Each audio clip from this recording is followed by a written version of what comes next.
Bonjour, donc aujourd'hui, on va commencer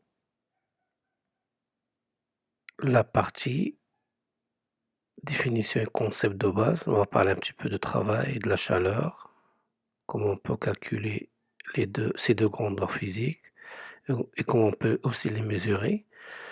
On va parler un petit peu de thermométrie et calorimétrie et les changements d'état.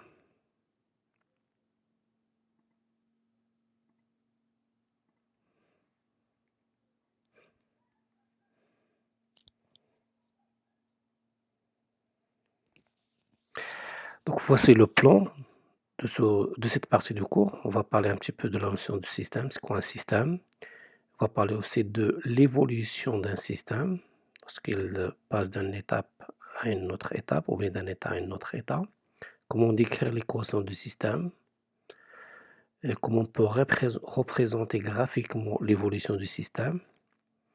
On va parler de quelques fonctions d'état, et on va se focaliser sur le travail et la chaleur. On termine par un exercice d'application. Donc c'est quoi un système? Pour décrire thermodynamiquement un système, il faut à la fois définir le système en délimitant ses frontières par rapport au milieu extérieur. Il faut aussi déterminer l'état du système défini par ses variables. Donc, le système est défini comme une partie de la matière ou bien de masse donnée délimitée par rapport au milieu extérieur. Il existe différents types de systèmes thermodynamiques qui sont représentés dans le tableau suivant. On peut parler d'un système isolé, ou bien d'un système fermé, ou bien d'un système ouvert. Un système isolé ne peut pas échanger de matière et d'énergie aussi, comme la calorimétrie. Ne peut pas échanger ni de matière ni d'énergie avec le milieu extérieur. Un système fermé, il ne peut pas échanger de la matière, par contre, il peut échanger de l'énergie avec le milieu extérieur, comme les piles électriques. Un système ouvert, il peut échanger de la matière et de l'énergie en même temps, comme un être vivant, par exemple. Donc ici, un schéma qui nous permet de faire la différence entre un système fermé et un système ouvert. Un système fermé et ne peut pas échanger de la matière avec le milieu extérieur. Par contre, un système ouvert, il peut échanger de la matière avec le milieu extérieur. Mais on peut avoir un échange d'énergie sous forme de chaleur, par exemple. Donc, un système est dit fermé s'il n'échange pas de la matière avec le milieu extérieur. Un système est ouvert s'il échange de la matière avec l'extérieur. Un système est un ensemble d'objets défini par une enveloppe géométrique macroscopique déformable en nom. Et c'est 3 cas. Un système sous forme liquide, un système sous forme solide et un système sous forme gaz. Et comment on peut décrire ce système-là? Donc, l'état du système est défini ou décrit par des variables d'état. Donc, ce sont les variables d'état qui peuvent nous permettre de décrire l'état du système. Et on peut trouver les variables d'état comme la masse, la pression, la température, le volume, ainsi de suite. Ces variables dites aussi variables d'état. On dit qu'un système est à l'état d'équilibre, thermodynamiquement bien sûr, si ces variables d'état ont des valeurs bien définies et constantes. Ça veut dire un système est en équilibre s'il a une température bien déterminée, un volume bien déterminé et une masse. On distingue alors, selon le cas, des variables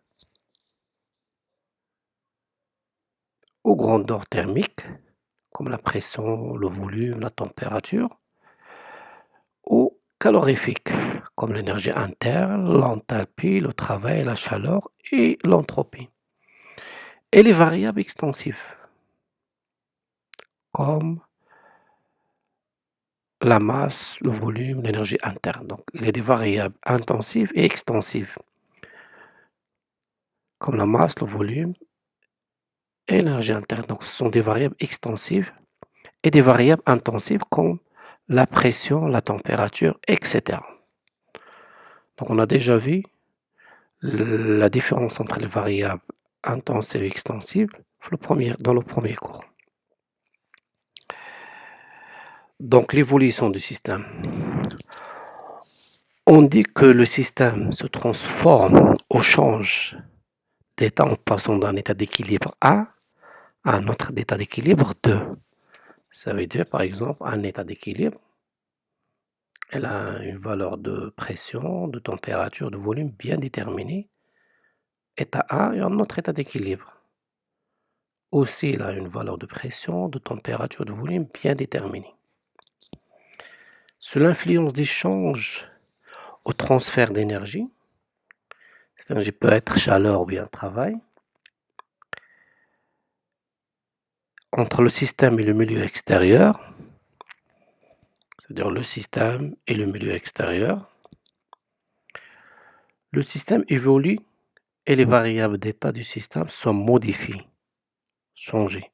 On dit que le système se transforme ou change d'état en passant d'un état d'équilibre 1 à un état d'équilibre 2.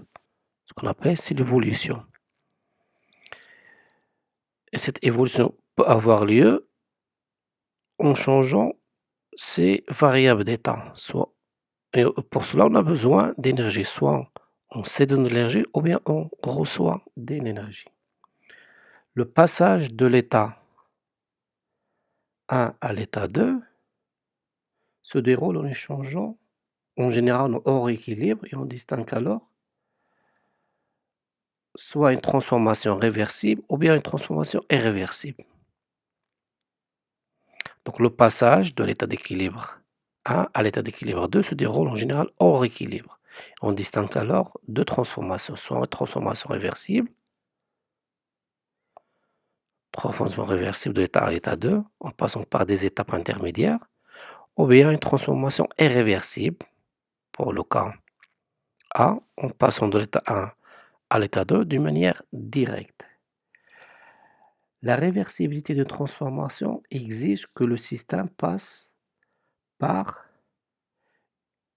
une infinité des états intermédiaires. Peu différents d'états d'équilibre, ce qu'on appelle états quasi-statiques. Les transformations naturelles spontanées sont irréversibles. Elles ne peuvent évoluer que dans un seul sens.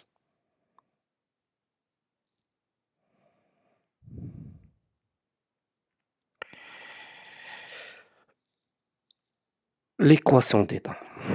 Donc les variables d'état ne sont pas toutes indépendantes, comme la température, la pression, le volume. Il y a toujours une relation qui relie ces variables d'état pour un système donné. Donc ils sont liés entre elles par des équations dites équations d'état.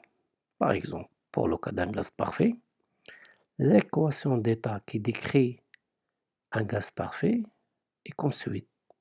C'est-à-dire le produit PV, pression-volume, est égal N sur le nombre de moles, R la constante des gaz parfaits, et T la température. L'équation décrit le comportement d'un gaz considéré comme parfait.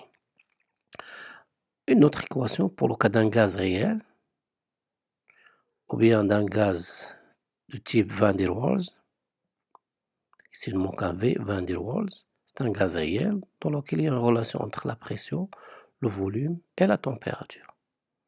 Ici pour le cas d'un gaz parfait, ici pour le cas d'un gaz réel, avec A et B sont des constantes. Où P, bien sûr, c'est la pression, V le volume, N le nombre de moles, R la constante des gaz parfaits et T la température. Dans une équation d'état des gaz parfaits au réel, chaque variable d'état, pression, volume ou température, dépend de deux autres variables. On peut écrire une équation dans laquelle P égale une fonction qui dépend de volume et de température, ou bien une équation qui est représentée par le volume en fonction de P et de T, ou bien T en fonction de PV. Donc les trois cas de figure présentent une équation d'état. Par exemple ici, on peut faire P est égal à 1 sur nRT sur V. Donc on a plus ou moins présenté P en fonction de V et de T. Ou bien V est égal à nRT sur P.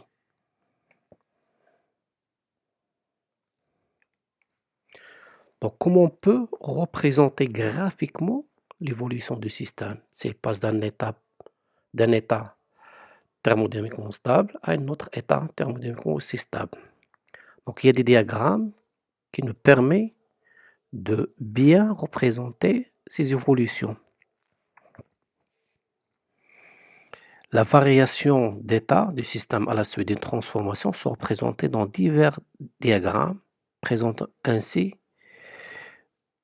permettant ainsi de suivre l'évolution du système.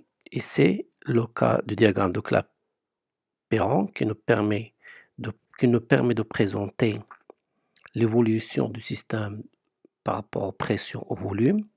Donc on peut avoir par exemple trois transformations, une transformation isochore, ça veut dire une transformation qui se fait à volume constant. Une autre transformation isobare, c'est une transformation qui se fait à pression constante. Isobare à pression constante, isochore à volume constante. Ou bien une transformation isotherme qui se fait à une température constante, via laquelle, si on passe d'un état 1 à un état 2, le pression et le volume changent en parallèle. Et il y a d'autres types de diagrammes. Donc ces deux diagrammes sont les plus utilisés pour vous.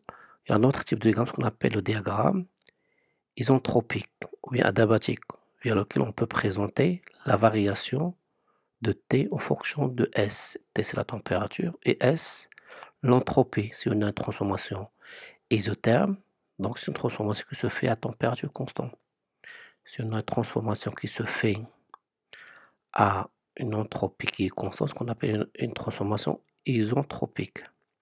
Il y a d'autres diagrammes, bien sûr, mais les plus utilisés pour vous, c'est le diagramme de Clapeyron et le diagramme d'isentropie.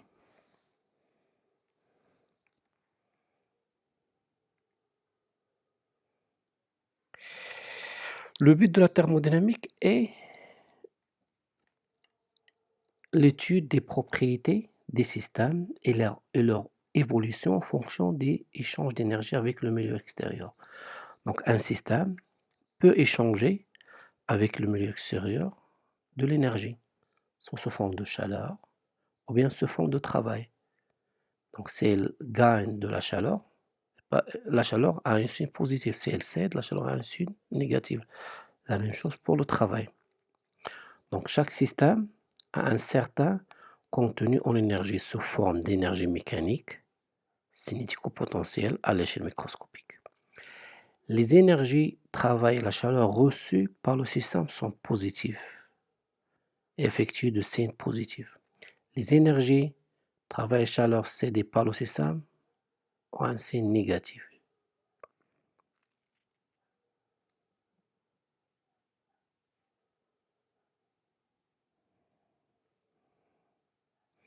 Donc ici, on va essayer de parler un petit peu de la chaleur pour le cas d'un système incompressible comme un solide. Par exemple, un métal ou bien du bois. C'est-à-dire, le système ne change pas ni de volume ni de pression, il change seulement de température. La chaleur est une forme spéciale de l'énergie. Donc c'est une énergie sans unité, soit on peut la calculer en joules ou bien en calories. Donc il est échangé à l'échelle microscopique sous forme désordonnée par agitation moléculaire et s'écoule toujours d'une source chaude vers une source froide. On peut avoir de la chaleur si on a vraiment un changement de température. La chaleur n'est pas une fonction d'état. Ça veut dire qu'elle dépend du chemin suivi. On peut définir deux types de chaleur. soit la chaleur sensible, soit la chaleur latente. La chaleur sensible, voici la formule, donc c'est C fois M fois delta de T. Q, c'est la chaleur, avec unité joule. C, c'est la capacité thermique, joule par gramme et degré Celsius. M est la masse. Et d de T, c'est le changement de température entre l'état final et l'état initial. Donc si on n'a pas de changement de température, on ne peut pas avoir un échange de chaleur. On a une autre chaleur, ce qu'on appelle la chaleur latente. C'est la quantité de chaleur latente et la quantité de chaleur nécessaire pour qu'une quantité de matière puisse changer son état physique à une température constante. Ce qu'on appelle Q est égal à M fois L. L, c'est la chaleur latente. Ça veut dire que c'est la chaleur nécessaire pour qu'un système change son état. Par exemple, un glace peut changer son état de l'état solide à l'état liquide à 0 degré, ce qu'on appelle fusion. Ou bien un liquide peut changer sa forme de liquide vers vapeur, ce qu'on appelle évaporisation à une température de 100 degrés. Donc, cette chaleur valable lorsqu'un système change de son état physique, ça veut dire solide, liquide ou bien liquide, vapeur. Donc, le système a besoin de chaleur pour changer sa phase. Et tous les changements de phase se font à une température qui est constante. Par exemple, le glace passe à l'état solide dans l'état liquide à 0 degré. Donc, ce changement de phase se fait à une température qui est constante. Ou bien, pour le cas liquide vapeur pour l'eau, à une température de 100 degrés, un liquide ou bien de l'eau change sa phase de l'état liquide à l'état vapeur à une température constante. Et pour une transformation finie, la chaleur et changer l'heure de transformation finie entre un état initial et un état final, on fait l'intégrale bien sûr.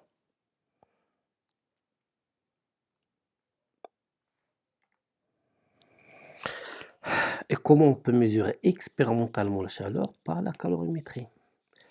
Donc, la calorimétrie est la partie de la thermodynamique qui a pour objet le calcul et la mesure expérimentale de la chaleur.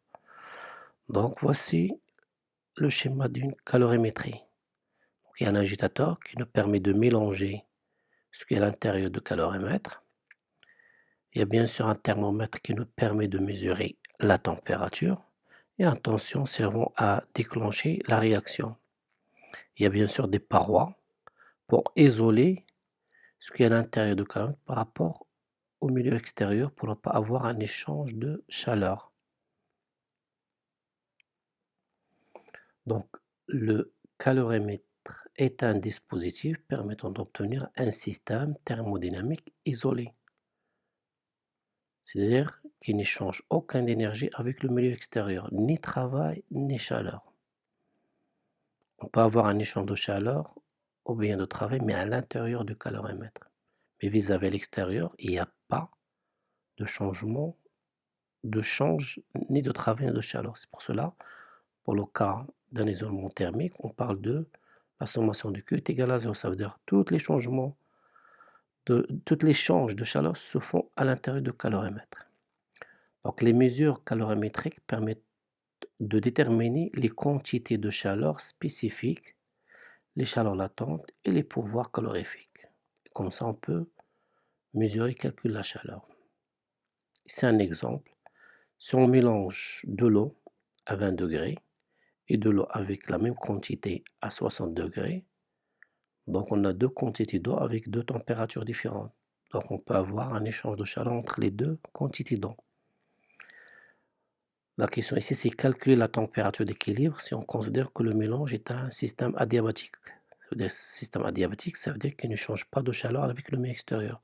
Et à partir de cette équation-là, on a deux quantités de chaleur.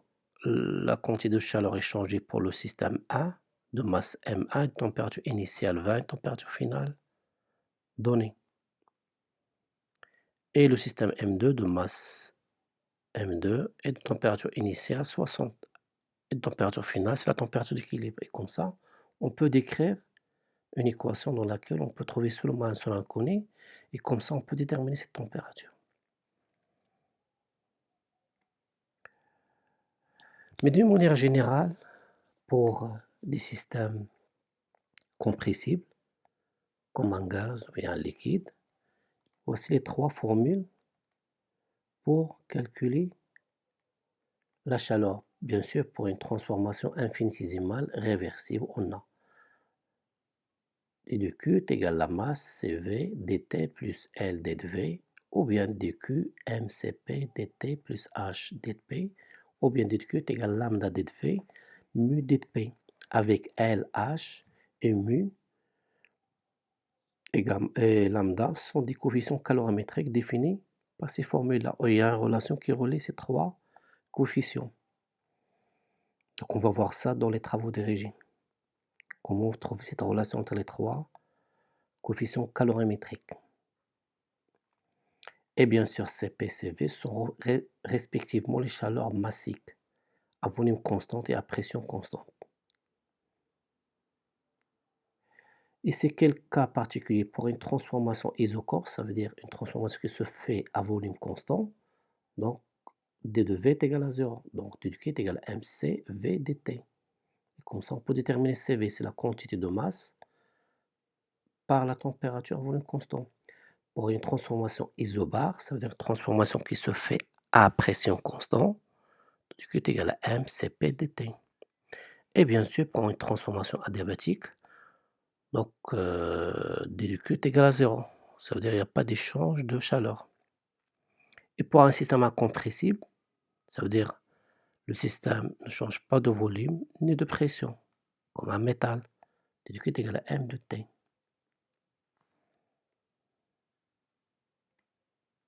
Le travail. Le travail, donc, c'est une autre forme d'énergie, comme la chaleur bien sûr, mais c'est une énergie mécanique. Donc, c'est une énergie exprimée en joules et en calorimètre. À l'échelle microscopique, c'est une énergie échangée de façon ordonnée grâce au déplacement, par exemple, d'un piston qui imprime une certaine direction aux atomes. C'est une compression et c'est une détente. Dans ce cas-là, le travail échangé par le gaz est positif. Si le travail échangé par le gaz est négatif, ce n'est pas une fonction d'état, donc il dépend du chemin suivi. Le travail résulte le plus souvent d'une variation de volume. Ici pour la compression, le volume diminue, ici pour la détente, le volume change.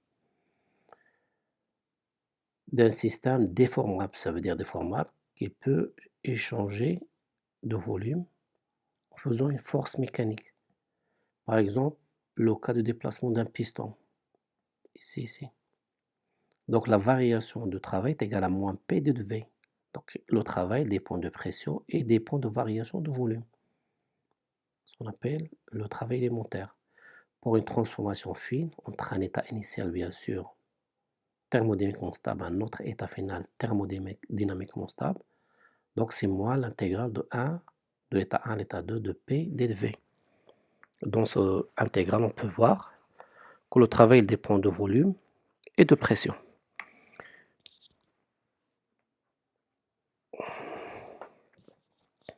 Et c'est la représentation graphique du travail. Si un système passe d'un état A à un autre état B, via lequel le volume diminue bien sûr, et par conséquent la pression augmente. Ce qu'on appelle la compression, c'est-à-dire une diminution du volume avec augmentation de la pression. A étant l'état initial et B l'état final. Dans ce cas, le travail est négatif et représenté par l'air archuré. Pour le cas de la détente, c'est-à-dire une augmentation de volume, bien sûr, parce que l'état initial ici est l'état final B, donc le volume augmente. Ça c'est V de A, ça c'est V de B.